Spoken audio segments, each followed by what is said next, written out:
In Dungeon Defenders, the main goal is to defend the Eternia Crystals.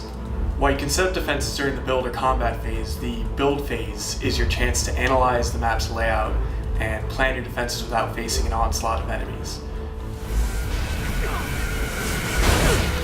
From the minimap, you can examine a map's layout, what enemies are coming from each location, treasure chest locations, where players are, and the health and the placement of all of your defenses. We actually joke around the office that during the combat phase, our minimap alone looks like many other tower defense games. This information is very important in setting up your defenses. For example, if a lot of kobolds, our quick, small, explosive enemy type, are coming from one direction, you'll know you'll need to keep a lot of high HP defenses to protect that choke point. If you see other enemies, like the mage, an enemy unit which heals other enemies and summons minions of its own, you'll know to keep it in mind for the combat phase so you can pick them off before they get too close to your defenses. Dungeon Defenders is focused on players' choice and allows players to shape and control each mission.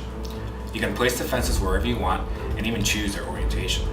The combination of towers you choose to place is also very important. Do you want to place a low HP magic blockade that will strip enemies of their resistances and a fireball tower behind it? Or a high HP squire blockade and make sure to take out the fire resistant enemies on your own during combat?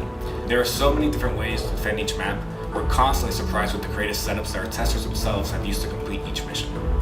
The final major aspect of the build phase is the Forge. We often find groups of players congregating around it at the beginning of each build phase. Here you can sort the equipment you found, upgrade your items and pets, sell to the shop, and trade with other players.